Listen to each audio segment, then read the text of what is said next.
Go. Well, good evening, everyone, and welcome to Blue Sunday here on the In the Blue Corner channel. And welcome to you all tonight. And we have our regulars on, in fact, including Joey with us tonight. Joe Lutzer, all the way from Bangkok in Thailand. G'day, Joe. How you going, boys? Just got a 5-minute break, so I thought I'd stick my head in and say, keep the ship running without me. I'm sure you'll be. We're all surviving. I think you'll be as controversial as ever, Vince. I don't know about that.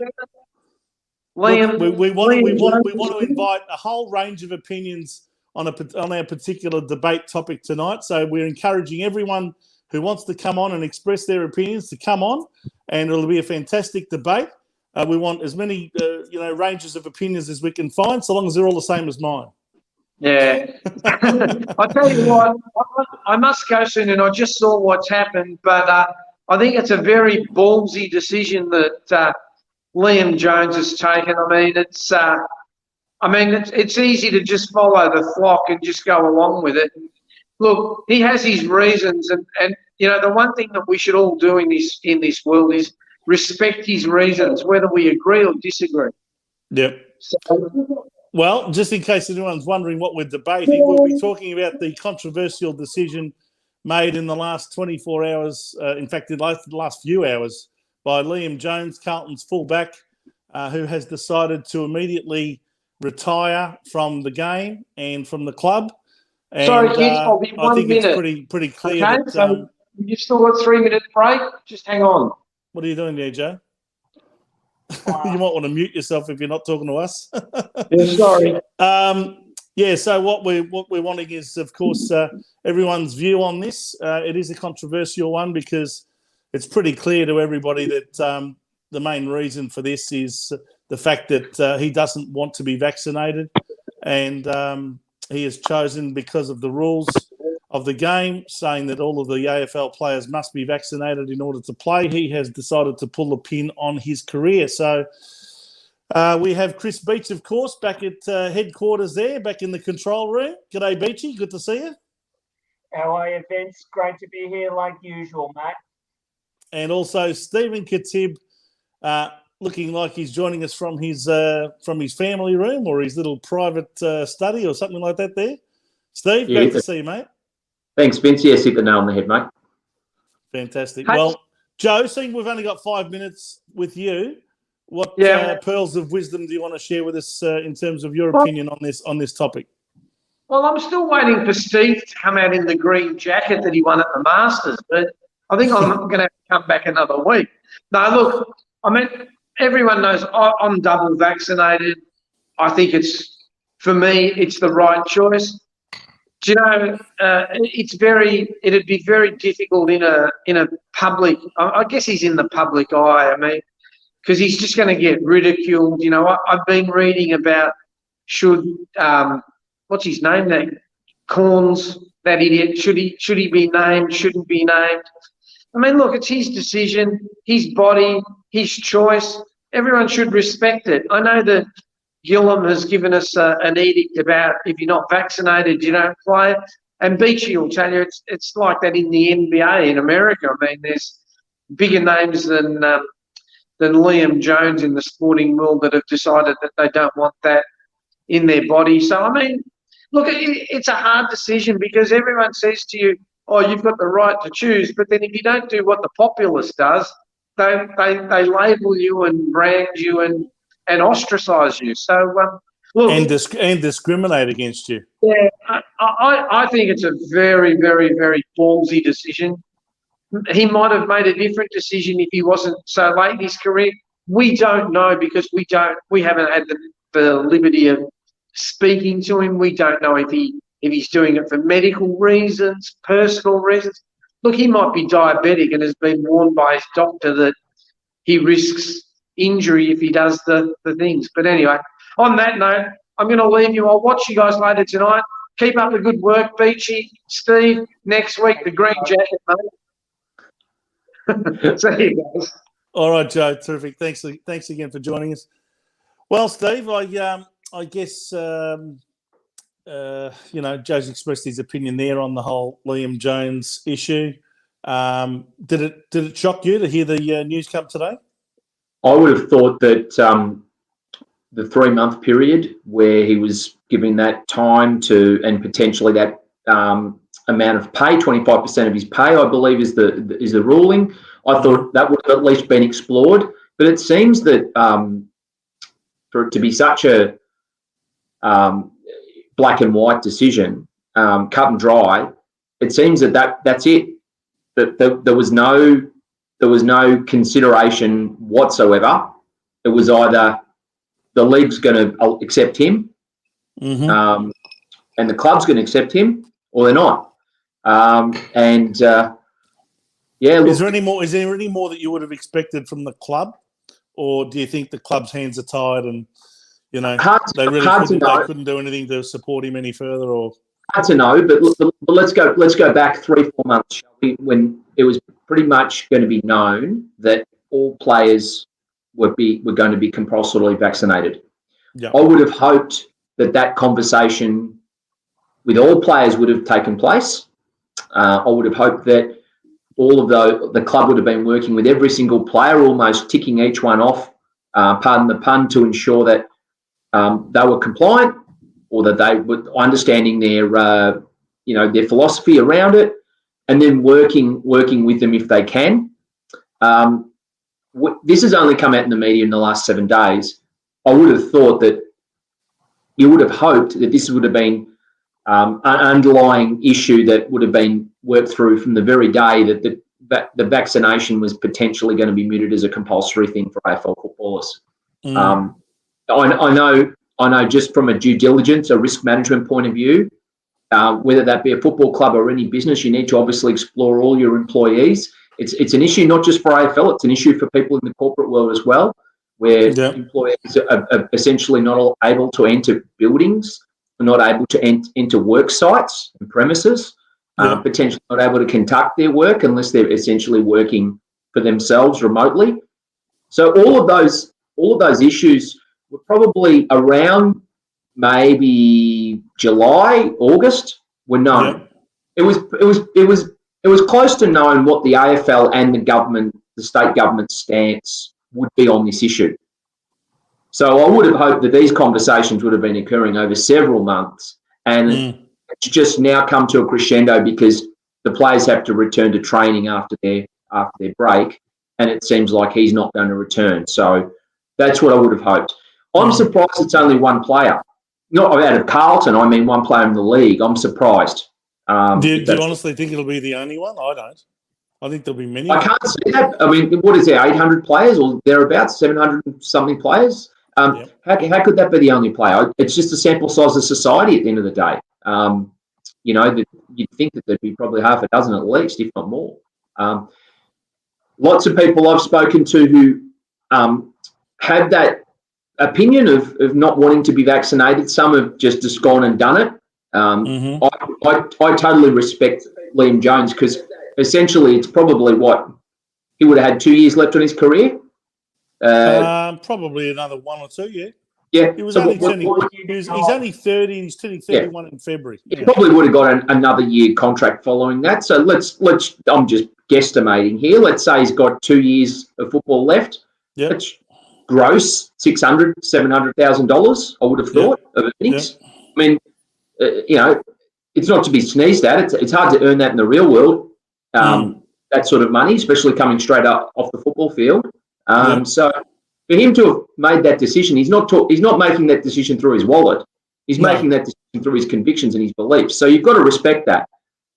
As Joe did say, though, I mean, he's played, over so many seasons now, and he's had pretty good contracts over that period of time. I know he came to Carlton and disappointed early days as a forward, and he was on big coin then. So I would have thought that he's probably set himself up for life after football, and possibly. Okay, but should that matter? I mean, what if Liam Jones was only 25 or 26 right now, right in the middle of his career, at his peak?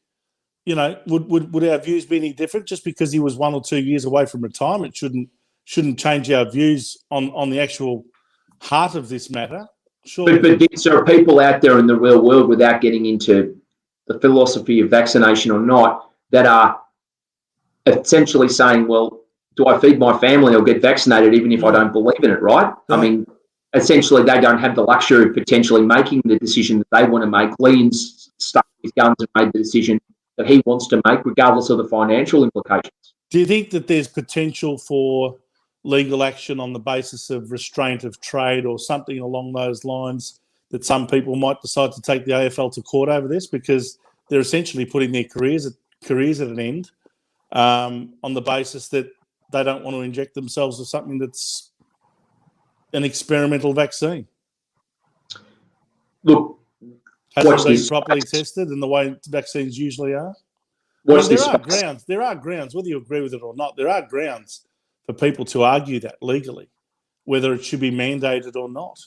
And now the AFL's taken this stance. It's effectively ostracising any player who doesn't feel comfortable injecting themselves with this vaccine. I mean, this is going on in society, I know. I don't propose that this becomes a political discussion as such. We're concentrating on the sports side of things, but I mean, this could apply to a lot of different people in a lot of industries, not just football. I mean, are they going to introduce this to cricket and tennis and soccer and all sorts of other sports? Are It they is going good. to enforce this sort of thing all around the world in sport? It's being enforced in A-League. From a tennis perspective, the Australian Open, I believe, are enforcing it, although that's still up in the air on what they're accepting. So that and what they're not. means Novak Djokovic, see you later. Unless you're going to double vaccinate, see you later. Your career's all of a sudden coming to a dead halt. I think we mentioned this on another program a few weeks ago.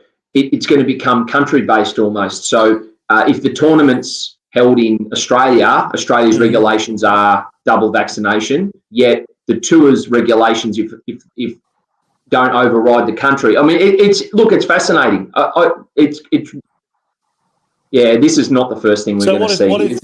What if the ATP tour organisers say everyone's got to be vaccinated, and yet there are some countries that say, no, we're quite happy for you to come here unvaccinated? So what happens then? Oh, absolutely. Because the AFL governs our game, and the game is essentially only taking place in the country, in our country, right? Yeah. If this was an international sport, they'd have to canvass all of those issues to do with other countries as well. But they only have the Australian government stance and the Victorian government stance and the Western Australian government stance and every other state government. Well, Chris, I'll throw a question to you because this is interesting that you raised that, Vince. Yep. For the Ashes, you're a cricket aficionado. For the Ashes, is every English player vaccinated, and is every Australian player vaccinated for that matter? From what I'm led to believe, Steve, that most of the cricketers are at least vaccinated by one dose, but I believe that they're looking at getting everybody double dosed through the appropriate programs that are currently taking place as we speak. So there's a deadline that's compulsory for cricketers, and that's internationally. That's not just Australia. You're talking about all cricketers. I don't believe it to be compulsory, but they are trying to encourage everybody to be double vaxxed. We're talking about compulsory here. So if Ben Stokes comes to Australia to play in Perth, and Mark McGowan hypothetically says you have to be double vaccinated to enter the state, let's say when it opens up, hopefully the first test goes on in Perth, and Ben Stokes isn't double vaccinated, what happens? Or does he get an exemption because the cricket board, the cricket world cricket body essentially overrides the national or the state's legislative requirement? How does that work? So first of all, the first test is in Brisbane, not Perth. But we'll talk Perth. I'll use Perth as an example though, because it's the hot topic of the borders opening. But yeah, you're right. Yep. Yeah. So hypothetically, we'll talk Perth because it's easy for England to come here through Perth. Anyway, I believe most cricketers are doubly vaxxed as it is in Australia. I can't say for sure about the England speculation, but I'm pretty sure that they will want them double vaxxed as well. Want or make? Well, no, I'm not picking on semantics here, Beachy, but want or make, we can encourage all AFL players to be vaccinated, and 98% of them may decide to. And we can really push it and put them through education programs and so forth. But to not allow them to essentially work because they're not, that's a different requirement. Is that the case for cricket, or you're not sure? Because that's going to be interesting as well. Because when these teams come over and tour, we're going to have that problem. We've got the tennis issue now. I mean, I'm just relating this to other sports here, albeit they're international sports. Yeah. What about the Shield games? What about the Shield players? What's the requirement there? That's a national sport, right? Victoria's doing well in the Shield. I know we'll talk about that later, but yeah. Exactly. We'll touch on that later. But yeah. Everybody there is double vaxxed. But the only problems now are the borders between Victoria. Hang on. They're double vaxxed, but is it compulsory for them to be double vaxxed? That's my question. Yeah, you're not sure. Okay, because that's going to be a parallel. I think the Shield cricket would be a parallel to AFL. I think that's a pretty good example because you've got a national within the confines of our country. It's a national code. Yeah. So what are they doing? It's just interesting. It's going to be really interesting to look at it that way. Exactly. Whereas an international sport, and what if you had a Big Bash guest player that comes in for the Big Bash, one of those international guests that comes in for a cameo of 5 matches? Do they have to be double vaccinated? I mean, where does it start? Where does it stop? There's anomalies left, right, and centre. It's I know it's up to each code, but AFL's taken a really strong stance here. And as you said too, Steve, the A-League as well. Yep, that's right. And they have international players coming.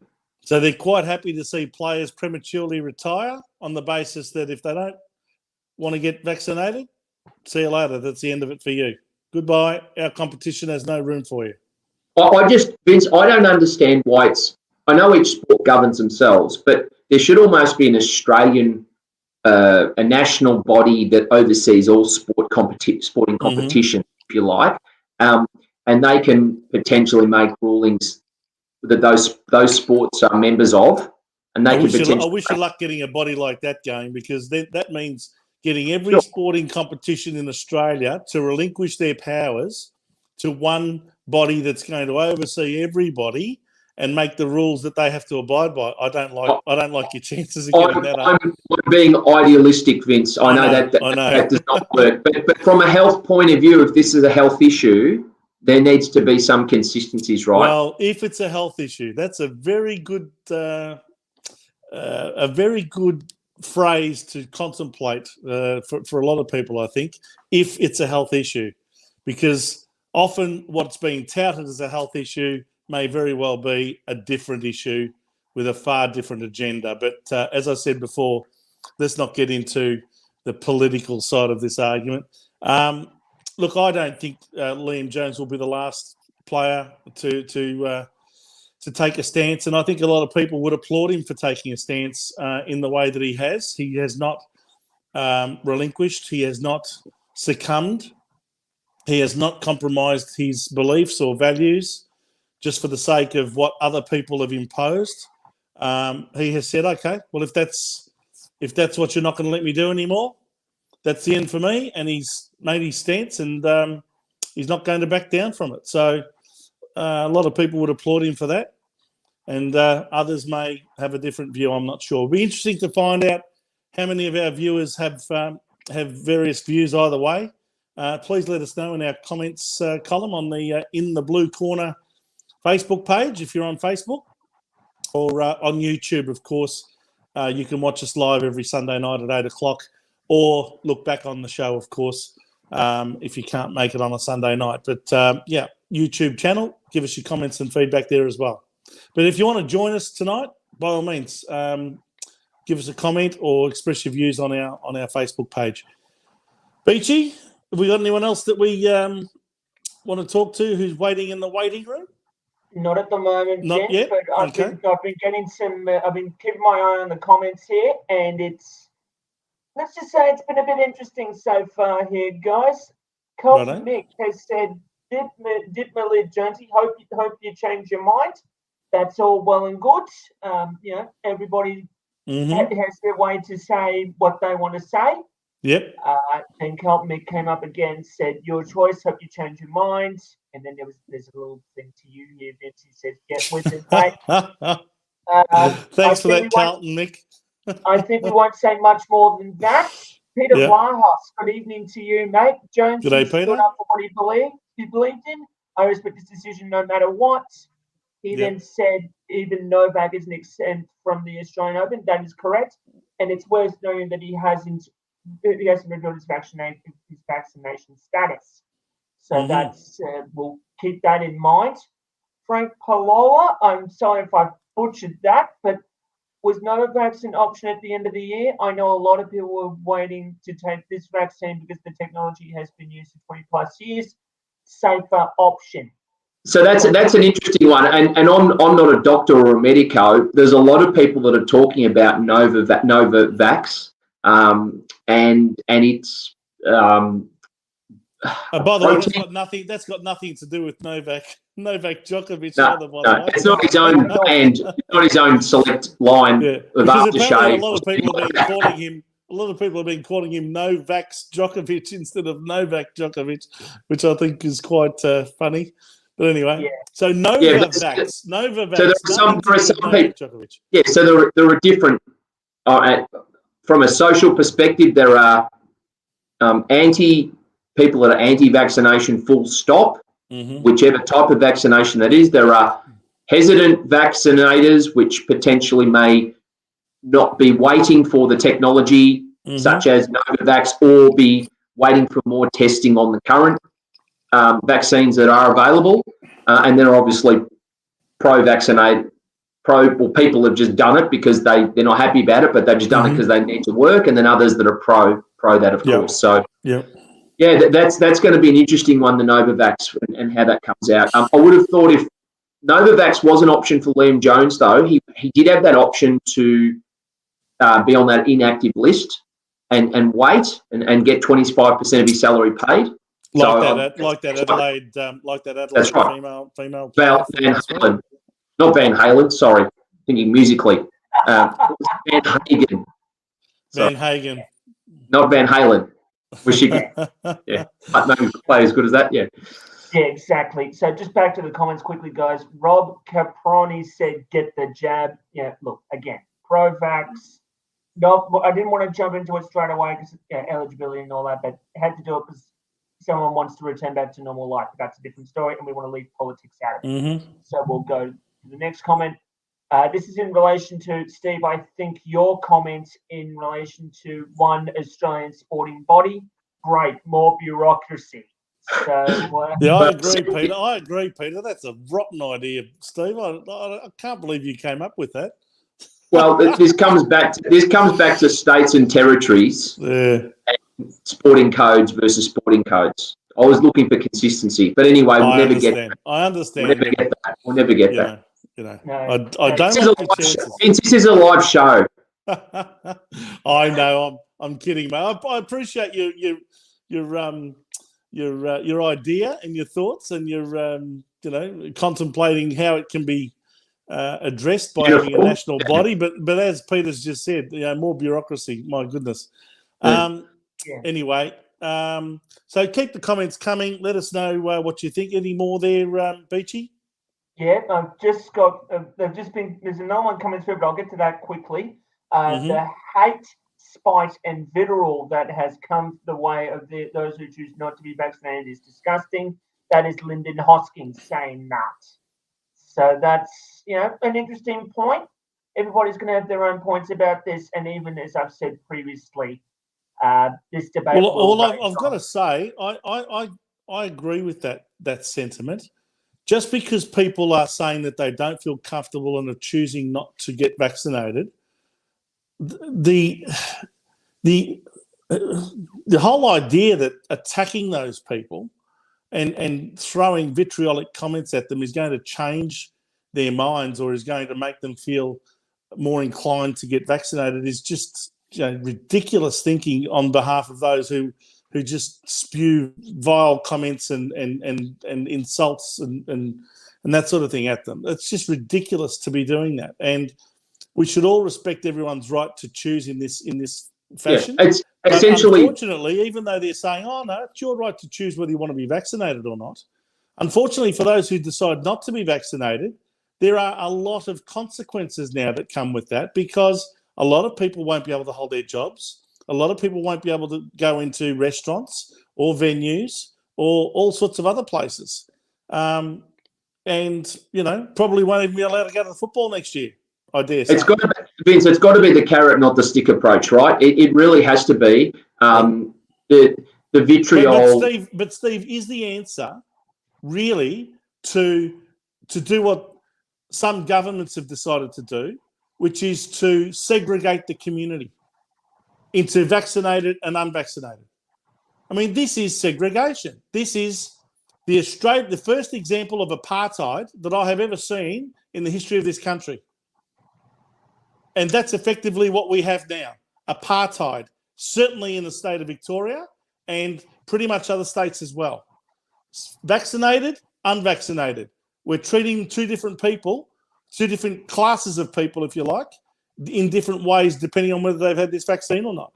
A vaccine that they have even admitted does not fully protect you from the virus. And if it doesn't fully protect you from the virus in terms of catching it or transmitting it, well, it shouldn't be called a vaccine, because a vaccine, by definition, is meant to do those things.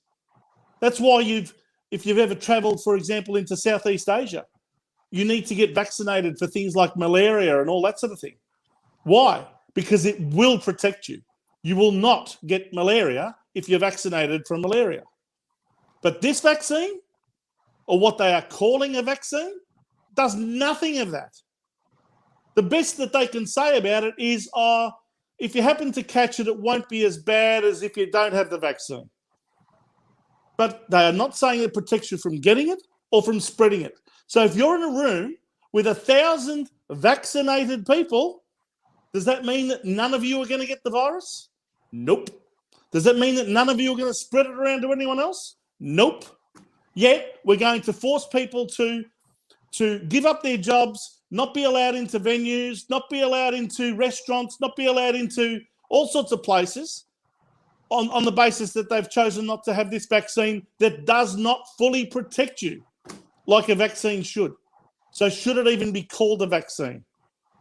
I do ask you, and I would be more than happy to invite comments and questions on that too.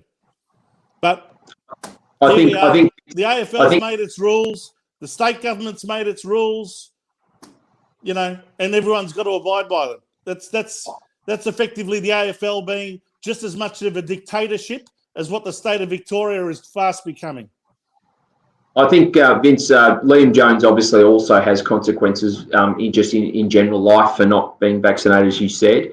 So I wonder whether the AFL would stick by these rules if the entire AFL membership, as in members of the AFL and members of all the clubs, said, stuff you. Unless you're going to include everybody and let all players play, we're not going. We're not going to renew our memberships, and we're not going to go to the games. I wonder how quickly it'll take them to change their minds. Well, I guess we'll just have to wait and see on that, Vince. I mean, it's an interesting topic. Yeah. It's an interesting debate that will probably happen for a little while. Mm-hmm. I'm going to touch on a couple of. I just don't like I'll be frank with you guys. I am dead against the segregation of our community. I am dead against the apartheid, which is now clearly in place in the state of Victoria, and probably in other states as well. It's just nothing like I've ever seen or witnessed in our history. And it is a very sad state of affairs that we find ourselves in. I mean, things are tough enough without businesses now being forced to physically check people for their vaccination status and their medical history. We even saw a doctor last week being raided by the bloody police because he refused to hand over someone's medical records. And this is what Daniel Andrews is making people do, is forcing the police to go in and raid a doctor. It's a disgrace. Anyway, enough of that. Yes, agreed. I wonder whether they're going to do that at football clubs if the doctors decide not to hand over someone's medical records. Are they going to raid the doctors at the football clubs as well? I wonder whether the AFL is going to continue with this ridiculous stance for much longer. Because I'll tell you what, they're going to become a very, very unpopular organisation if they decide to lock out people from games because they're not vaccinated. Well, you'll only really know that until March when members that aren't vaccinated potentially aren't able to attend games, yet they could probably attend a game in another state. Mm-hmm. But that's a conversation for a few months down the track, but that's something to look forward to in another show. We'll see. Exactly. Righto. Exactly. So just a couple more comments, and then I think we might just move on to what's been happening in the week of sport. Gina Harris, good evening to you. This is an essay here from her. Double vaccinated, had no choice to see my mum in a nursing home and keep my job. Mind you, now have also had to have a flu shot to see my mum as well. Go figure, she's in lockdown with a COVID case in her ward. In saying that, the shot has reduced the impact. Okay, well, fair enough. That's something that we can probably keep an eye on for everybody else. Isn't it sad that someone like Gina has had to be forced to do this sort of thing just to see her mother in a nursing home? I shake my head in disbelief. Go on. They do have PCR tests for some people to enter rapid antigen testing for people to enter premises. That is an option as well. Yep. As well. No, keep going, Beachy. We'll get as many of our comments from our viewers as possible. Yep. So Peter Vlahos actually has a question about this, about the Jones retirement. So who's going to be Jones's replacement? Is it Mitch McGovern, Lewis Young, or Caleb Marchbank? Now that's I'd like to throw in a fourth potential player into that ring. Go for it. And he's only played a couple of games. Brodie Kemp. You know what? I'd actually agree with that. Sure, he's still a little bit young, but he's had the experience. I'm not saying he's ready for it right away, but I'm just saying he would be in that mix of players that can be rotated through the back line. No, of course. But Marchbank is all depends on his health and his injury status because he hasn't played for 2 years effectively. Exactly. McGovern, the decision would have to be made to throw McGovern back to centre half back and maybe let Wiedering play fullback. That's another option. I think that's a very realistic option actually, and let Charlie Curnow take centre half forward with Harry Mackay up at full forward. So that's a pretty potentially very good spine. Wiedering, McGovern, Walsh or Cripps or Chera in the middle. And then, of course, Charlie Curnow and Harry Mackay. It's a pretty good spine. And the other one there was, who was the other one that he mentioned? So he had McGovern, Marchbank and Lewis Young. Lewis Young, the other young recruit. So Lewis Young and Brodie Kemp would be in the sort of up-and-coming bracket. And I think McGovern's a lot more experienced than that, but certainly would have to change his game to be more of a defender. And of course, others there like Wiedering could come back to full back, I suppose. Yeah, exactly. Yep. So who else? What else have we got? So what do you think, Steve? Any other options apart from those at full back? Well, are we talking about potentially drafting another player to replace Liam Jones? Yeah. And then it's about looking at what's available. I mean, this has all shocked us by occurring quite quickly. So then it's about looking at what's available, I suppose, from there. Yeah. I know it's been a bit of a joke, but could Levi Casbolt potentially be redrafted to play that defender role? Or Gold Coast were interested in him, I suppose. Anyway, I just thought I'd throw that in. But that's a decision from a list management point of view. Do you get a younger player, or do you go with an experienced player that hasn't played very well, and sort of get them to reinvent themselves a bit like what Liam Jones has done already years ago? Yeah, look, if it was my choice, in the absence of any additional players that we redraft, because I imagine with this retirement we might be entitled to another pick. Yep. in the national draft. So, look, in the absence of another ready-made player, I would probably go with the option of bringing McGovern, who really hasn't performed since he's come to our club. He's been injured a lot, but he also hasn't performed that well in the half-forward line. He's probably averaging about 7 to 8 possessions a game and maybe 1 goal. I'd be trying him at centre-half back and let Wiedering go back to fullback. I completely disagree with that. I think I think the culture, it questions the culture. I think that he's clearly had poor standards. Yep. Clearly he's underperformed. Clearly he's been on big money. Clearly he's an experienced player. And just by saying, we're going to turn you into defender and give you a chance there. I'm not denying that, Steve. No, I agree with you. He hasn't performed. Absolutely. I'm not making excuses for him. What I am saying is that maybe bringing him back to the back line might be the catalyst to turn him around in some way. But is he a teaching player? Is he a project footballer now where he goes into the back line? No, I just think sometimes you've just got to find a niche for a player that, if he's not performing where he's meant to be performing, I mean, to some extent, some of his better games at Adelaide were actually in the back line. What about the fact that he might not actually be good enough in the top 22? Have you considered that? Well, all I'm saying is if it was my decision, I would at least give that a go. I would at least try that.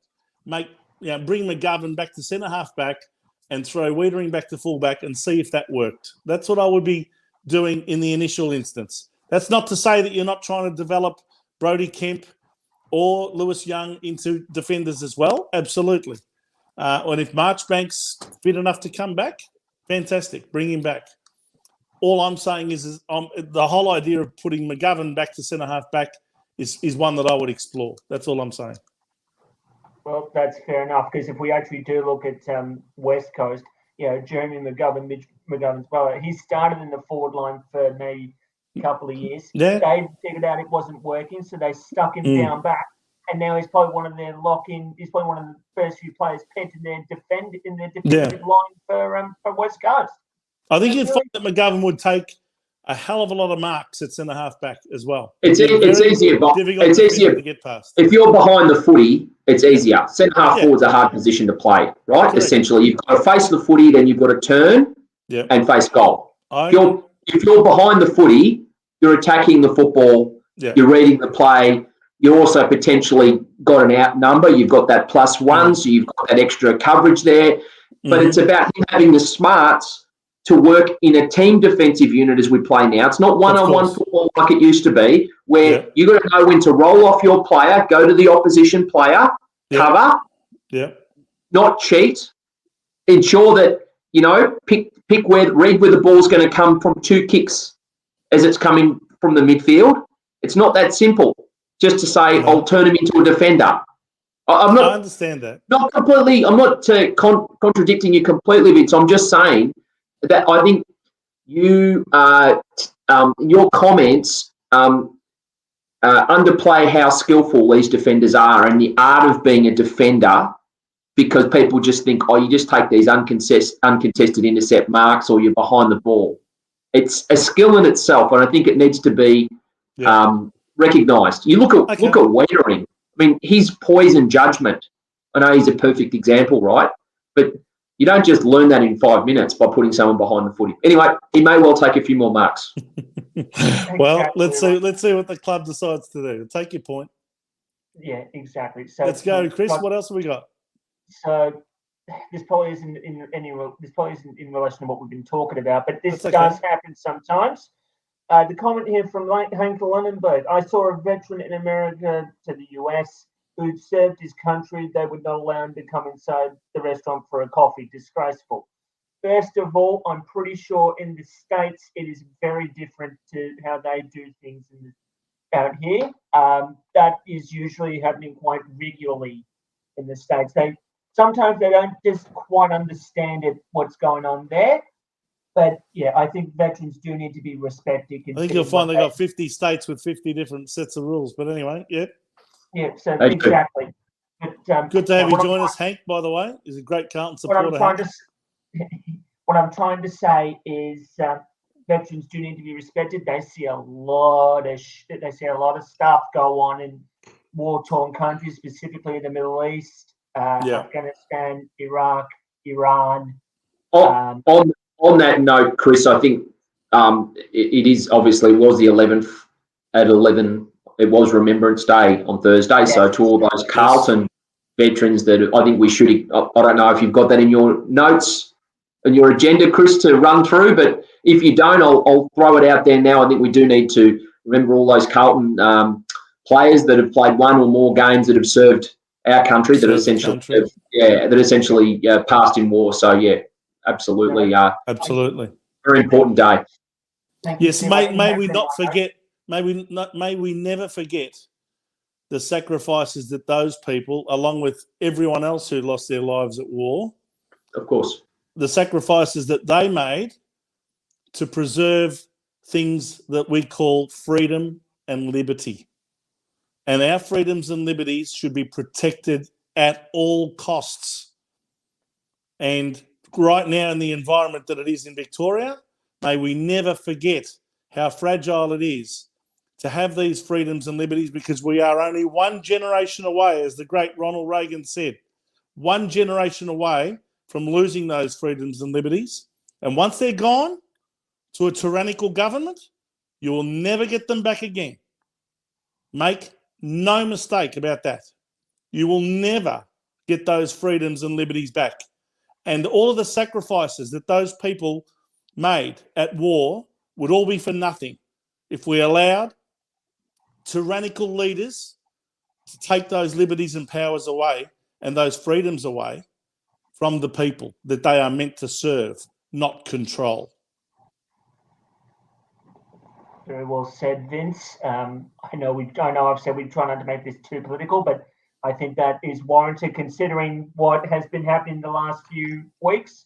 I'd just like to extend my thoughts to those that are currently on active service in those war-torn countries. Yep. This is a very difficult time for them as we speak. I know Yep. we're looking at trying to bring them back, but it can be quite a bit difficult, especially in times like this. All right, so we've now touched on that debate. Everybody's had their say on that. So I think we will now touch on what's been happening in the week in sport. So, Vince, horse racing news, mate. Do you want to start us off? Oh, you want me to start off with horse racing, do you? Why not? Let's try and up a little bit. I thought you were going to start us off with the cricket, but I can go to horse racing pretty quickly if you like. Why not? Let's Of course, this last week, we mentioned at the end of last week's show that we thought it was going to be Sandown Cup week or Zipping Classic week, which normally takes place on the Saturday following Stakes Day. But things have changed, gentlemen. And in fact, what they have decided to do is make the Sandown Cup and the Zipping Classic no longer at Sandown. It's now going to be at Caulfield, and it's now going to be in the last Saturday of November. So on the 27th, I think it is, of November, you will see those races take place at Caulfield. So, therefore, what happened yesterday? Instead of Sandown, we had the Cranbourne Cup, and they brought that forward. And, of course, the Cranbourne Cup was run at Cranbourne itself. It was a great Cinderella story, the Cranbourne Cup. The local element to it. I mean, you talk about a script being written there, the emotion on the trainer there. Oh, yeah. It was like Robbie Griffiths. Yeah, absolutely. And Matthew de Kock, as his name is. And, of course, ridden by young Lockie King, who is the son of former Melbourne Cup winning jockey Stephen King back from 1991, who rode Let's Elope to victory for Bart Cummings. Lockie King won yesterday on King Magnus at odds of $10 for the win and $2.90 for the place for those local trainers, Robbie Griffiths and Matthew de Kock. And, of course, Lockie won on Dennis Pagan's horse, if you remember last year in the Derby, the Victoria Derby. Yeah, on Johnny Get Angry. So what a fantastic story that was for young Lockie King, and also for young at heart Dennis Pagan at something like 70 odd years of age, I think he is at the moment. He might even be closer to 75 than he is 70, actually. But good on him. So yesterday, King Magnus won the Cranbourne Cup from the red-hot favourite, Our Playboy, which was ridden by Zach Spain, who spends most of his year overseas riding, I think in places like Hong Kong.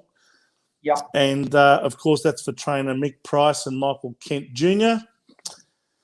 And So Sibon, ridden by Luke Nolan, who, of course, is the jockey of... What's the most famous horse he's ever ridden? Black Caviar. The one and only Black Caviar. That's right, Chris. So Luke rode that horse, Sosibon, into third placing yesterday for Ben Hayes. So it was a great race, and favourite was a bit stiff to go down, but a great victory for the locals. Anyway, so we've got the Ballarat Cup. We've got the Ballarat Cup next Saturday. That's on the 21st of November. And as I said, the Sandown Cup and the Zipping Classic at Caulfield, not at Sandown, the week after that. And that will essentially be the end of the Spring Carnival. And it's the end of spring, by the way, because then the following week is summer. So did you want to ask me something then, Chris? Yeah, I just did. What's the distance of the Cranbourne Cup for those that don't know? Well, unlike most other cups, it's actually a shorter distance. It's only 1,600 metres, which is 1 mile in the old measurement. So you'll find that the Caulfield Cup was 2,400 metres. The Melbourne Cup was 3,200 metres. So this is half the distance of a Melbourne Cup. So different types of horses will compete in this in terms of, where they are in their preparation. You've got, horses that are more suited to the mile, other horses that are more suited to the 1.5 miles, like the Caulfield Cup. And 2 milers, of course, for the Melbourne Cup. The Cox Plate is halfway between the Cranbourne Cup and the Caulfield Cup, so it's only 2,000 metres, which is, I guess, what you'd call middle distance. So, that's we've seen a fantastic Spring Carnival. I think you had to got to go off to James McDonald. 10 winners throughout the Spring Carnival was absolutely sensational performance. Yep. Any other questions, Stevie? No, I thought you covered it well, Vince. The only thing was that just the track stood up pretty well considering the rain, and I was a bit concerned, to be honest, about how that would occur because we had torrential rain on Friday, especially out in that part of the world. So it was a different race than what they'd normally see on a dry track, but it was still stood up pretty well, I suspect. Probably the next major race around the country in terms of cups goes is the Perth Cup, which normally takes place on and around New Year's Day every year. You want to talk about the horses can enter Perth, but the stable hands can't. Oh, here we go. Well, geez, have the horse has been vaccinated. Oh, here we go. Because I think a lot of the horses have had a jab over the years, so I'm not sure it's that sort of a jab. Wow, electric jab? No, we won't go there. No, anyway, no. Look, that is a topic. That is a topic that essentially the horses. What is it? The railway stakes. All the races during that. The lead-up races are generally the railway stakes. I think they call it the fruit and veg. I think one of their major races that they've got coming up. I'm trying to think of the other ones. The Winterbottom. I think the Winterbottom might be another one. Yeah. But anyway, it's basically the start of the WA Carnival in December. There's some fantastic races that'll take place over there through the course of that month, and leading into the Perth Cup, which normally takes place on New Year's Day, funnily enough. Yes. And New Year's Day is a Saturday this coming year, so I don't see any reason why it wouldn't be. I'll double check that, but I think you'll find it's New Year's Day. It's usually New Year's Eve or New Year's Day most years. That's fair enough, because the WA faithful have produced some pretty good horses over the years. Specifically, they have indeed. Northerly, which is a Cox Plate winner himself. Northerly, yes, the great Northerly, yes. Had a great rivalry with a Kiwi in Sunline, who was a champion herself. Yes. And trained by Fred Kersley. The great Northerly. And Fred Kersley, of course, started in the noble sport of harness racing before he got involved in the thoroughbred. So the Kersley family's. Oh, there goes Vince. No doubt That's he that will be back. every time. All right. Yeah, thank you, Vince, for the great report there. No doubt you'll be back at some point when something like that happens. That's We'll the beauty of live broadcasting, isn't it, Beachy? Exactly right, Steve. Exactly right. We'll go to the cricket report, and first I'm going to talk off the bat. Oh, here we go, Vince. There you go. You've had to take again. The weekly cut-off. I think the Spires normally cut me off when they have to recharge their batteries. Anyway, I think I was talking about Fred Kersley, but anyway, the Kersley family has had a fantastic history in both codes, actually, both harness and thoroughbred racing. But anyway, on the subject of harness racing, just quickly, I won't spend a lot of time on it. There weren't any major cups on this week, but we did have all of the heats, the semi-finals, I should say, of the Breeders' Crown last night at Melton. And there's some fantastic finals coming up this Saturday night at Melton for the 2-year-old Colts and Geldings, the 2-year-old fillies, the 3-year-old Colts and Geldings, and the 3-year-old fillies. So the Breeders' Crown, very well sought after prize money for those finals heading into next week. So these are the up-and-coming young horses in the industry, the 2-year-olds and 3-year-olds, and the finals are on this Saturday night. And if you're double vaccinated, make your way over to Melton next Saturday night. I won't be there. That's a pity, Vince, but no doubt you'll be keeping an eye on it for everybody like the rest of us. And I might get a special guest expert commentator on this subject next week on the show.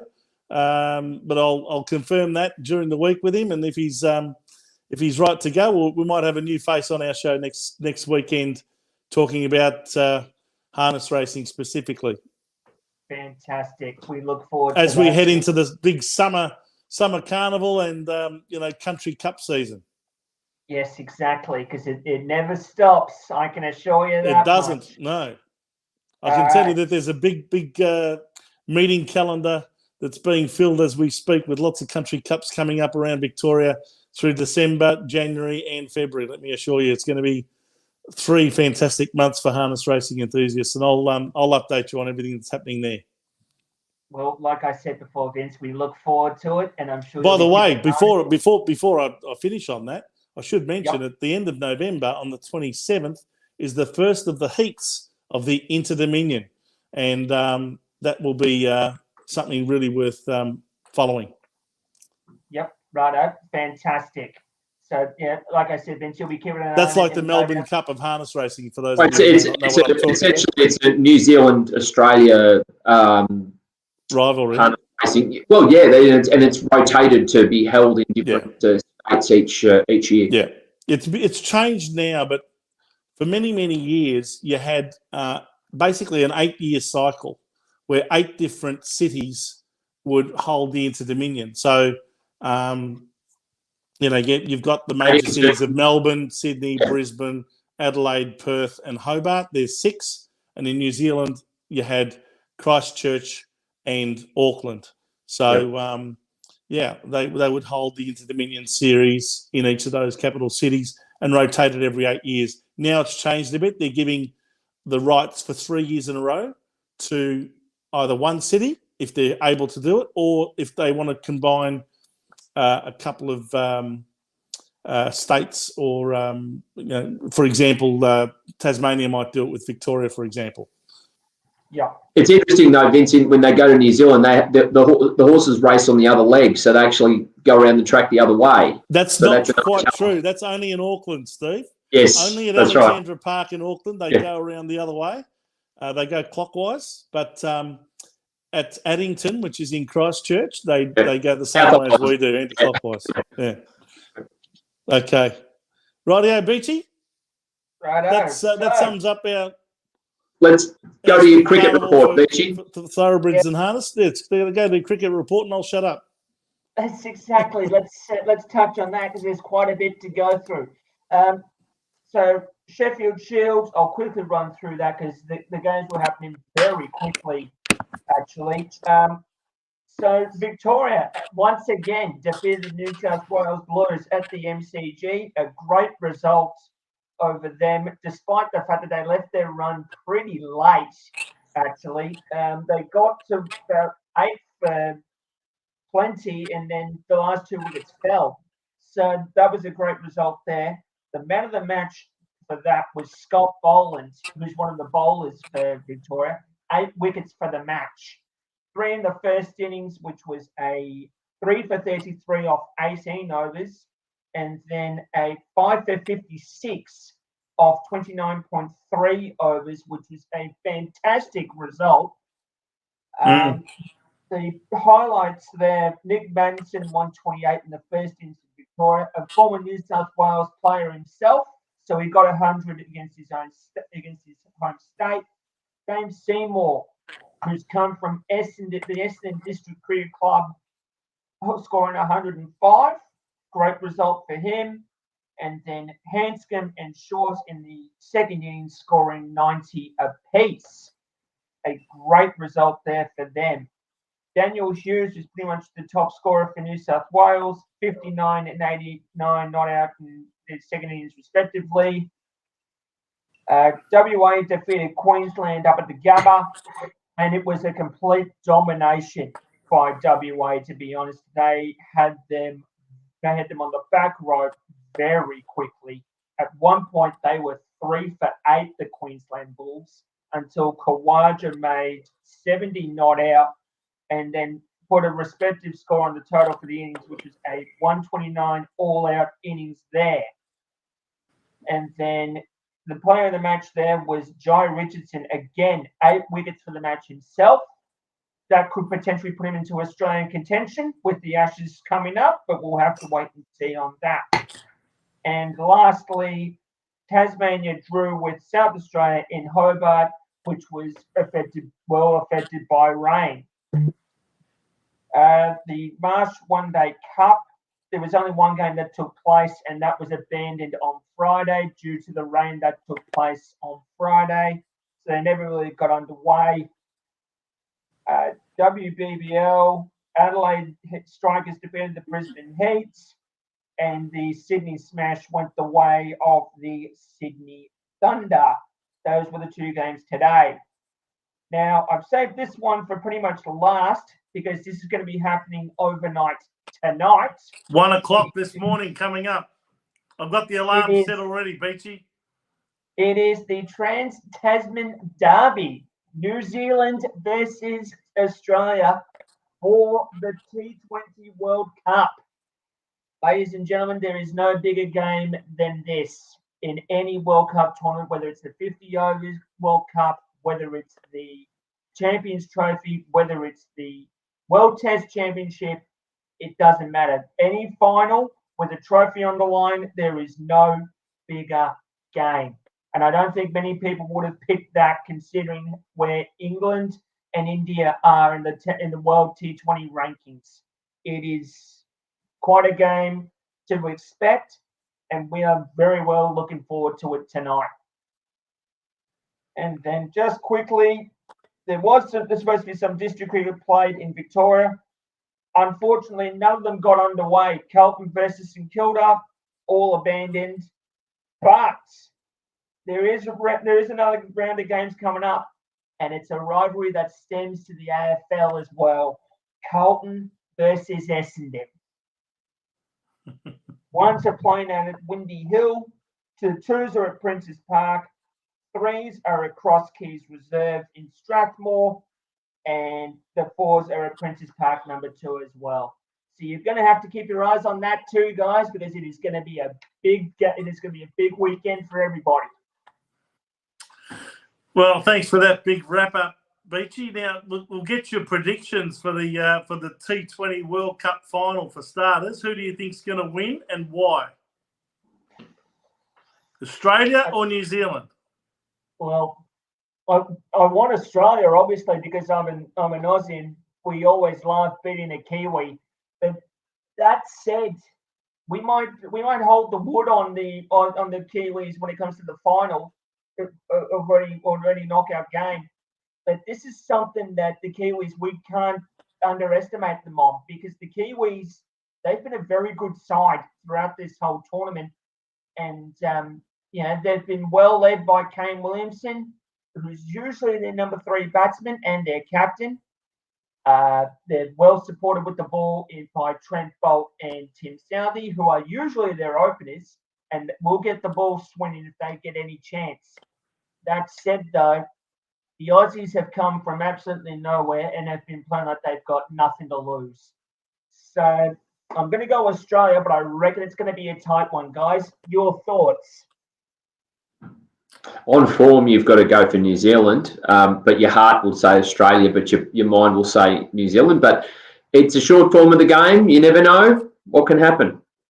Exactly right. Well, I think one of the blows that New Zealand's going to have to try and cover is the loss of young Devon Conway, who's been a really important player in their batting lineup, and apparently he is injured and will not play. So I'm trying to think of the cricketer. You might be able to fill me in, Beachy, that's taking his place in the team, but that will weaken their batting lineup to some extent. So they're going to be relying very heavily on their experienced players like Kane Williamson, Martin Guptill, and of course Daryl Mitchell, who really essentially won the game for them the other night against England. And, he scored 72 not out in that fantastic victory. I don't know if you watched the game, but they needed 57 runs off the last 24 balls, and they actually got those 57 runs off 18 balls because they still had one over spare by the time they got them. So it was an incredible performance by New Zealand. I mean, they must feel like no target is beyond their reach, and it'll be interesting to see who wins the toss and whether they bat or bowl first. So I dare say if I was the Australian captain and I won the toss, I'd be putting New Zealand in first. I think they're a far better outfit when they chase. But anyway, it'll be interesting to see what happens. I think Australia's pretty much going in full strength, Beachy. That is my belief. And Devon Conway, it's funny you mention him. Funny you mention him, Vince, because when he got out, you're pretty disappointed when you get out. But he's actually broken his hand, which means he won't be able to hold the bat properly. Yeah. Now, 9 times out of 10, that if you think that happens, well then, okay, yeah, you probably just done something you should have done. Very brave. But his thing is that he's punched his back, presumably while he's in the glove, and he's broken his hand from there. Now, if there's any funny way to get injured, that's pretty much it for me. But look, it's going to be disappointing for them. They've lost a key cog in their batting structure. So really, Kane Williamson is the one that holds it together, in my opinion, after Guptill and Mitchell. So we'll see what happens there. It might come down to the spinners, potentially, in which case that has Santner for the Kiwis and Adam Zampa for us. Now, Santner's a left-arm orthodox bowler, which is the left-arm version of off-spin, and Adam Zampa is the right-arm leg spinner that we have in the side. Now, the spinners have usually played a very big part in this, so it may come down to that. But we'll see what happens when the toss is happening at about, I would say, close to maybe 12:30 Australian Standard Time. So we'll see what happens there. Well, again, I think Adam Zampa is a real weapon for the Australians in the bowling attack. We've got the pace trio of Mitchell Starc, Josh Hazlewood, and and Pat Cummins, of course, and medium pace bowlers like Glenn Maxwell and Mitch Marsh. But Adam Zampa is like that Shane Warne within the team, isn't he? He really can come on and turn a game by just spinning the opposition into oblivion. And I think he's done a great job so far. But just looking at the Australian innings the other night too, I don't know if you saw that, but they almost had the same mountain to climb as New Zealand had. I think they needed something like 50 runs off the last 4 overs. And the two heavy hitters of the BBL, Marcus Stoinis and Matthew Wade, who play for the Melbourne Stars and the Hobart Hurricanes respectively, came on, 2 Victorians, and, well, what did they score? 40 and 41 respectively. Matthew Wade, unbelievable performance, 41 off only 17 balls, and basically won the game. He should have actually been caught before he went on that batting spree. He actually got dropped in the outfield by one of the Pakistani bowlers. And I think that Pakistani bowler was looking for a hole that was as big as the Grand Canyon so he could hide in it. Because after he dropped that catch, Matthew Wade made him pay like I've never seen a batsman make someone pay for a missed catch before.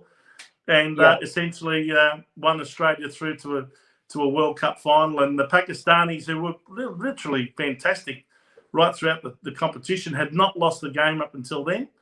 Well, no, that's right. There's a lesson for them to learn. They didn't quite handle the pressure as well as the more experienced Australian team. So, look, I think it should be a great game. I think Australia have no excuses. They should be able to win, especially with the withdrawal of Conway from the New Zealand batting lineup. But I don't underestimate New Zealand when it comes to the short form of the game. They've really come ahead in leaps and bounds in the last year or two. I mean, they are the number 1 test team in the world at the moment. And they're also fantastic when it comes to one-day cricket and T20 cricket. So good on them. You know, they've often been the sort of poor cousin of ours down there across the ditch. So I wouldn't be too upset if we lost to the Kiwis. I think Australia will win, but not by much. No, I'm with you, Vince. I think this is going to be a close one to take place tonight, but we will wait and see on that. Yep. So, that's pretty much the cricket report that I have. We look forward to seeing what happens tonight. There will be the odd tour update that we might get for the Ashes and maybe some other tours that may take place. I know New Zealand will be on their way to India shortly after the tournament for, I believe, a couple of tests and maybe some T20s as well. I'll have to double check that, but I'll keep you informed as to what's happening there. So, Vince, I think we now go to the football or soccer report for you now, don't we? With the golf? Well, we won't take too much time on the round ball game tonight because there were no real matches across the competitions due to the fact that it was an international week. So what we did see is a lot of World Cup qualifiers take place all around the world. Yep. And, of course, Australia had its game here in Australia, in Sydney, against Saudi Arabia, who were on top of the table in our group. They were 3 points ahead of us because we lost our last game against Japan in Japan, whereas Saudi Arabia have effectively been undefeated in their first 4 games. We had up until that point won 3 games and lost that one against Japan. So they were first on 12 points. We were second on 9 points. And I think then Japan was next on 6. So we went into the game hoping that we could win the game to basically make up that 3-point gap, especially being on home soil. It unfortunately ended up in a 0-0 draw, which might sound pretty boring, but it was actually a really entertaining game. And there were quite a few goal-scoring opportunities that we had throughout the game that we couldn't quite just take advantage of in that final third of the pitch. Then again, towards the end, they had a few goal-scoring opportunities which could quite easily have ended up in goals. And I think the man of the match for us was clearly our goalkeeper, Matt Ryan, who these days plays for the Spanish side, Real Sociedad, but he used to be the goalkeeper for Brighton in the English Premier League. He's clearly a world-class goalkeeper, in the same vein as Mark Schwarzer used to be.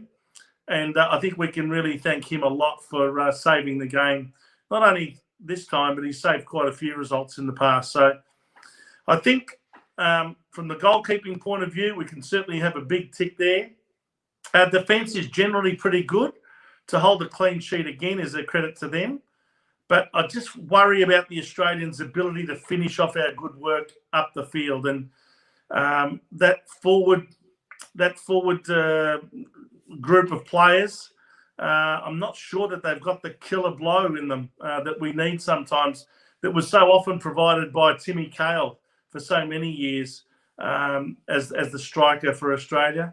But look, I guess all you can do is keep trying different players that are playing either A-League or playing internationally.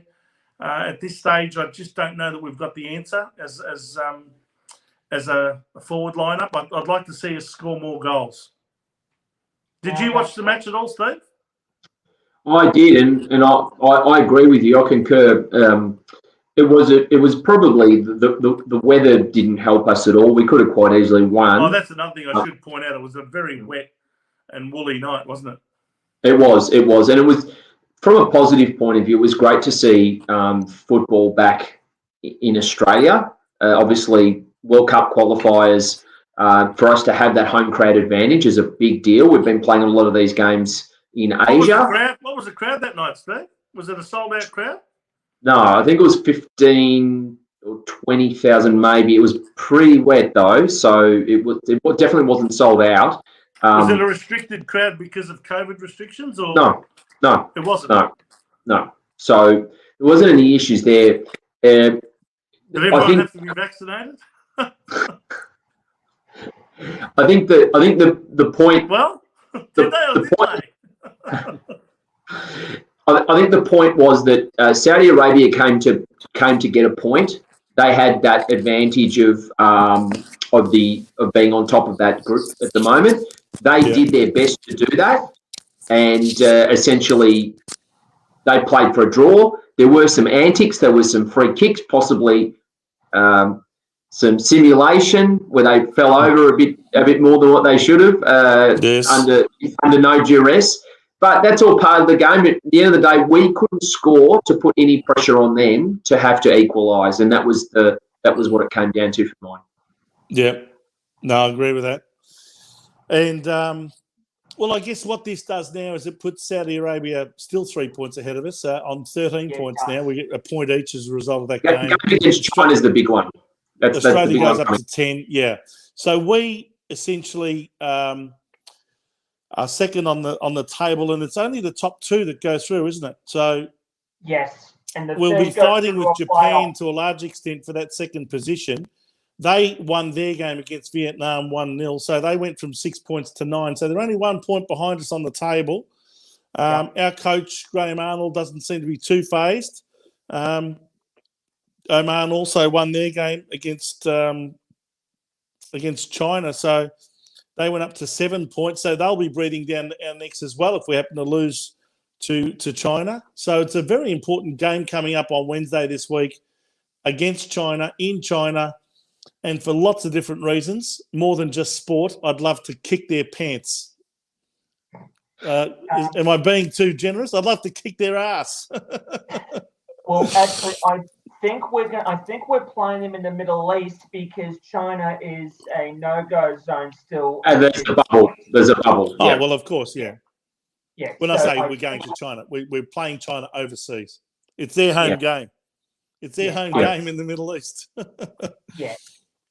So that's definitely going to be one to keep an eye on because we're now getting ready for the return legs pretty much. So, we've played China at home, so to speak. We'll now have to face them away. Vietnam will now have to come to us, and so on. One thing I think we should probably mention as well at the moment on the domestic scene is that the FA Cup games have been taking place so far. Now, there were 3 games that took place this weekend. Some involved both A-League clubs. Some involved one A-League club against a local club. You're talking about FFA Cup? Yeah, so for our AFL... Football Federation Australia Cup, essentially. Yeah, so for our AFL listeners, there was a similar type of format. I believe the Foxtel Cup, or that was more just for the second-tier clubs. But essentially, the magic of the cup, they call it, a bit like modelled on the FA Cup in the UK. where all the A-League teams go through to, or most of the A-League teams go through to the round of 32. And essentially all clubs throughout Australia are playing in those qualifying rounds throughout the year. And you have these great stories where you have clubs of, suburban clubs essentially, that the players are essentially not paid at all, that they can get through to that final round or round of 32, get the TV publicity and so forth. So, South Melbourne, obviously Australia's oldest club, was the old was South playing. Melbourne Hellas. That's correct. You're allowed to call them that now. You're allowed to call them Hellas. You weren't before because the ethics are taken away. You weren't allowed yet. But anyway, so they played against Melbourne City at Lakeside Stadium, the old City Swans ground that Eddie Maguire had redeveloped for Collingwood's purposes to get the athletics track at Olympic Park. But that's another story. Yes. So essentially, that game was a great windfall for South Melbourne, obviously, because they're hosting an A-League club at home. Unfortunately, they couldn't take advantage of their home ground advantage and lost 3-0. A couple of great goals from Scott Galloway in that second half put that result to bed. Western United hosted Newcastle Jets down at Geelong, down at Cardinia Park, and a 2-1 result to Western United, winning their game. Brazilian import for the Jets, though, scored an absolute cracker from distance of 30 yards out. It was probably goal of the season so far, and it will be for some time. It was a great goal.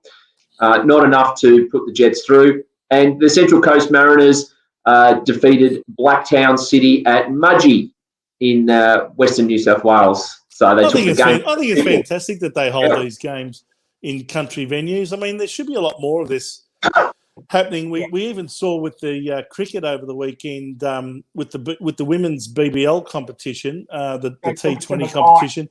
Yeah, they took it to Mackay over in Queensland, and a lot of these people never get the opportunity to see games live. And I think it's something that we should do a lot more of when it comes to cricket and aren't these venues fit for purpose? You've got probably 5,000 or 6,000 people, so the ground's nearly packed. The white picket fences around the ground, the boundaries. Yeah. It's not like you're playing in a cavernous stadium where everything echoes and there's 500 people at the MCG watching a Shield game. It's a real amphitheatre, isn't it?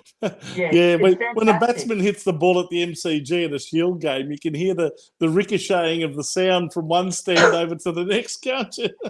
No, exactly. And it's funny you mentioned that, guys, because I've done a Sheffield Shield game here and there. And, like you said, Vince, you can hear them, you can hear the chat, you can hear the ball hit the bat. Anyway, I'll cut a long story short. I'm sitting there, and one of the players, I think it was Victoria versus South Australia, one of the South Australian players has sneezed. And you hear that sneeze, and I've heard from the crowd somewhere, I'm not sure where, but one of the crowd has said, "Bless you," and I've just absolutely lost it. Did that come from the members, possibly? Is that from the members?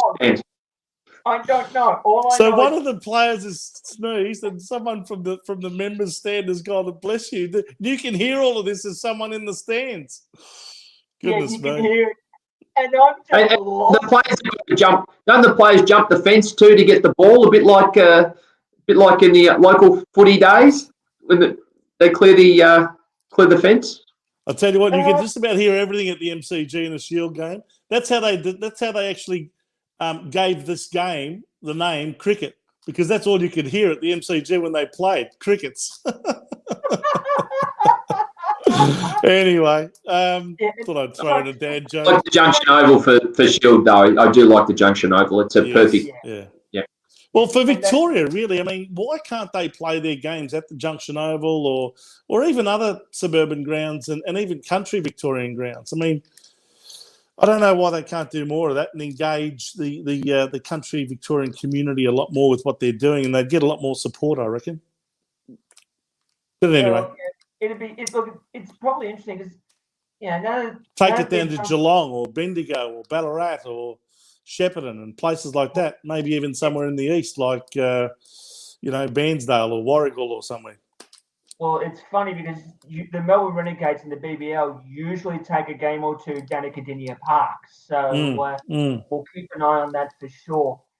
Now, by the way, Beachy, just on the before we go right off on a tangent, we should also mention that this week is the start of the A-League season.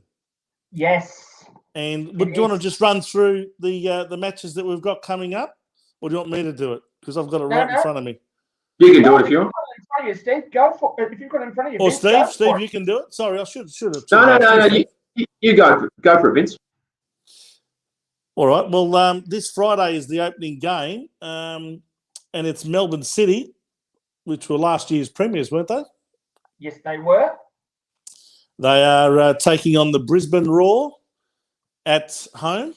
So that's this Friday night. That's obviously the marquee game. That's the Carlton versus Richmond game of the A-League season. the season opener.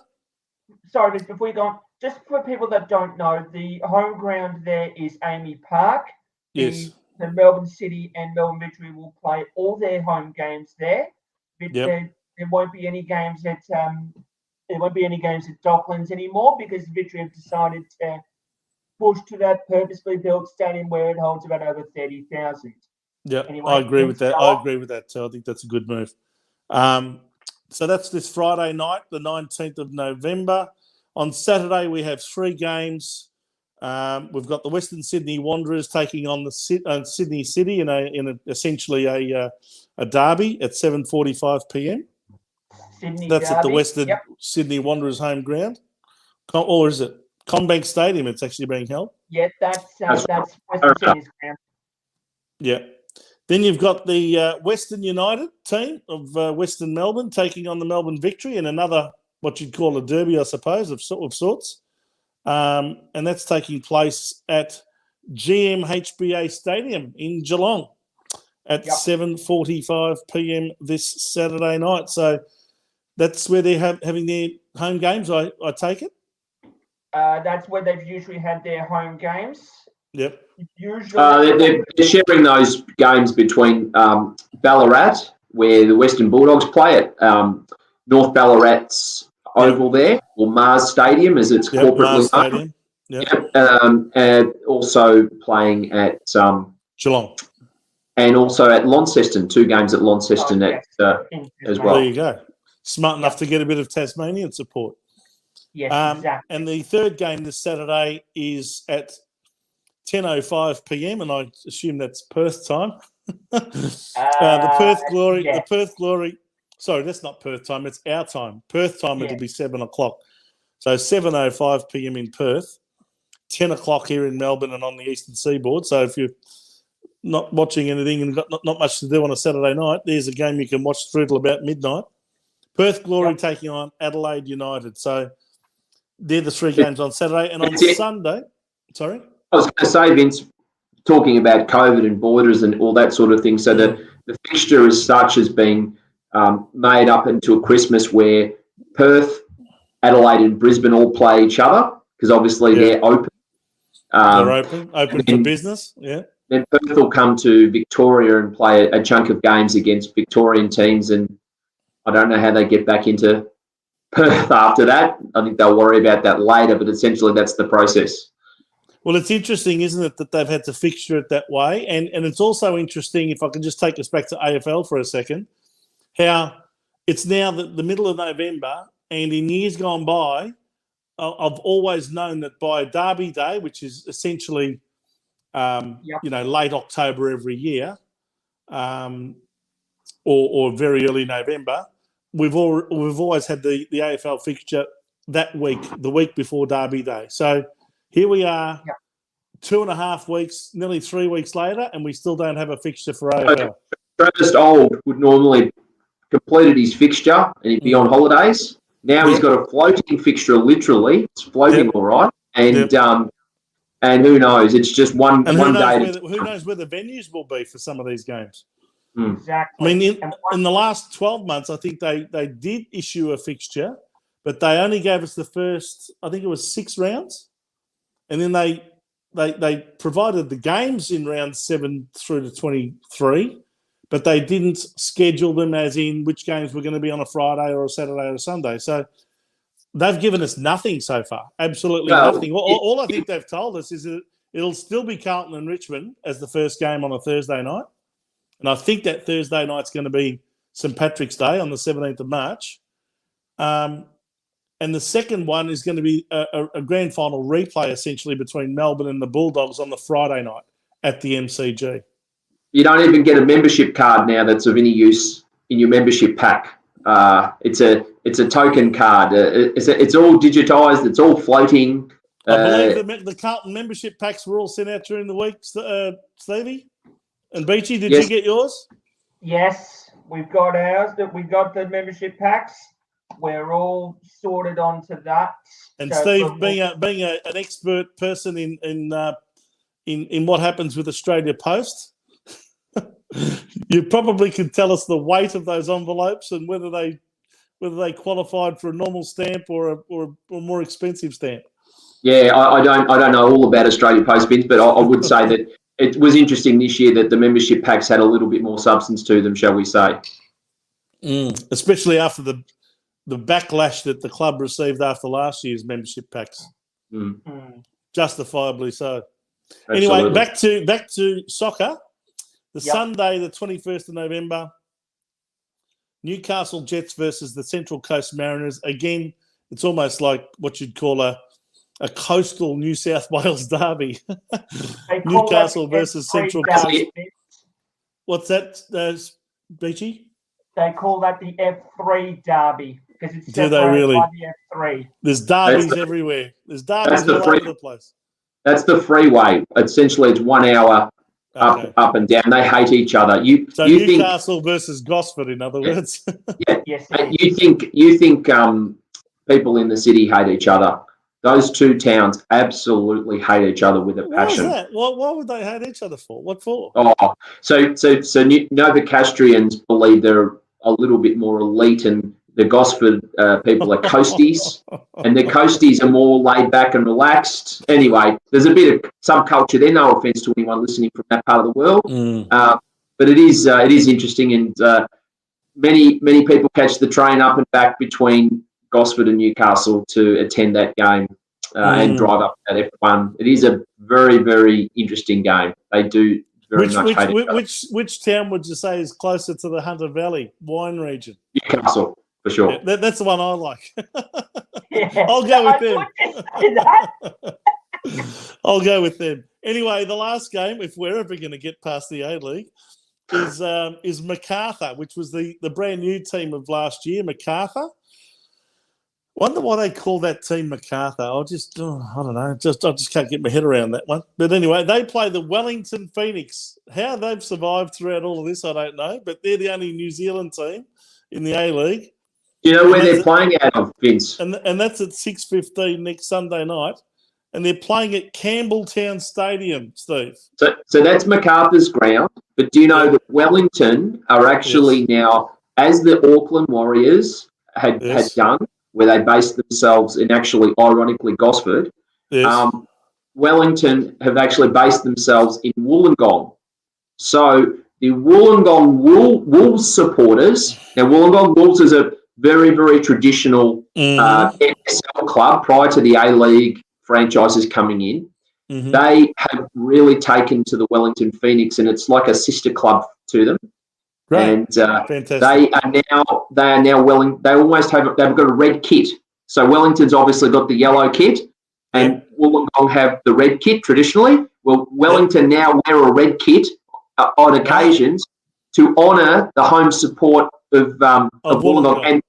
And that WIN Stadium there is the most picturesque ground you could possibly go to, right on the beach there at Wollongong. Yep, it is. Well, how lovely is that the yellow team is going to wear the red team's Guernsey to honour their support. Oh, that'd be like Richmond wearing the red sash instead of a yellow sash.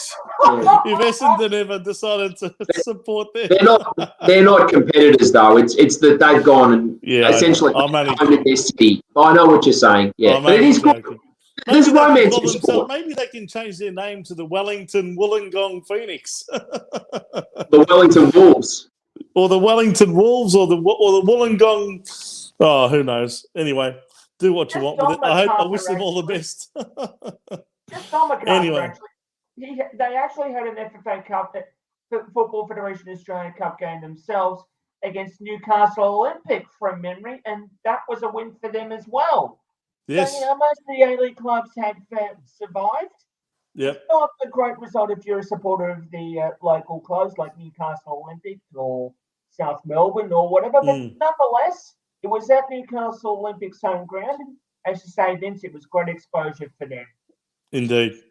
All right, gents, let's move on and have our final discussion on other summer sports. And let's go to the noble sport of golf, which I love watching golf. I don't know about you guys, but I'm just amazed at how these guys know how to, hit the golf ball in such a way that it ends up, going as far as they want it to go and bounce where they want it to bounce and go, as close to the pin as they can get it to go. I mean, it's incredible. If you've ever played the game of golf, you'd know what I'm talking about. It's so hard to make that happen, and yet these guys do it like it's second nature to them. But, Steve, we've got a fantastic tournament that's been going for the last 3 days, and we've got the final round coming up tomorrow morning, which, of course, is the Houston Open. Do you want to give us right. a bit of a report on what's going on there? The Yeah, US PGA Tour. Yeah, Scotty Scheffler looking for his first win there, leading at 7 under par. Jonathan Vegas and Matt Wolf and Kevin Hickok all at 6 under. Or there's actually quite a few at 6 under. Sorry, there's an absolute log jam there. But from an Australian point of view, Mark Leishman, a 1 over par rounds, put him 3 strokes behind, but still within striking distance nonetheless. And he's a solid player. And he knows those golf courses in that part of the world very, very well. And he's got a pretty good chance there back in the pack. It's a pretty tough golf course. He's only 3 shots behind, so he's really in a perfect striking position, similar to Lucas Herbert a couple of weeks ago at Bermuda, who was in a similar spot, about three shots from memory, behind the leader heading into the final round. So it's one thing to get to the lead; it's another thing to stay there, isn't it? Absolutely, but I mean, this course is not giving many strokes away to par, so you've really got to be playing well. A 3 or 4 under par round could potentially win it for him, right? You don't have to shoot really low because it is a tough golf course. So, so Mark Leishman's tied for 10th on 4 under. Yep. Any of the other Aussies in contention? No. You wouldn't say Cameron Smith at 2 under's got a sneaky chance? No, there's too many players. If you look at all the players, don't get me wrong. I think he can play, but he's going to have to shoot 7 under par on a golf course like that. I think it'd be too hard. Never say never, but let's just mention the other Aussies in the field. Most of them made the cut. I think only Cam Davis might have missed the cut. So most of the Aussies made the cut. What about the others? Have you got any details on them? Or do you want me to provide them? I'll run through them. I didn't want to. I've just summarised there, but you can go through them if you like, Vince. Yeah, I'll just give it. Yeah, no, that's fair enough. Our leader's on 7 under, but Mark Leishman tied for 10th on 4 under. Cameron Smith tied for 18th on 2 under. And Adam Scott is on 2 over, tied for 50th. So he's definitely not in contention, being 9 shots behind. And Jason Day, a further 3 shots back on 5 over par and tied for 65th. How many players get to make the cut, Steve? Is it normally about 60 or the 70, first? around 70, is it? Yeah. Well, there was only 67 players in the top half, so I think it might have been at around about the 60 mark this time. But anyway, there's some pretty good players that missed the cut here. Patrick Reed, a former US Masters champion. Patrick Reed is in the field. The ones who missed the cut: Ian Poulter, Brooks Koepka, who has taken all before him up until recently. He seems to have dropped off a bit of form. Graham McDowell, Henrik Stenson, Lee Westwood, Francesco Molinari. These are players who have only played the first couple of days and didn't make the cut or withdrew. In fact, Francesco might have withdrawn. Yeah, as I said, it's a tough golf course. It really is, and it's hard to shoot very low scores down there. Are there any tournaments of note coming up between now and the new year? Of which, by the way, there's only about 6 to 7. I think there's only 7 weeks left of the year. Yeah, normally the players have a break for this normally around Christmas time. You'll see normally the South African events, depending on where the European tour goes. You'll see all the events normally in the Middle East as well around that time. And then we've seen some events around Spain as well, but it's normally weather related. Where the tour takes them.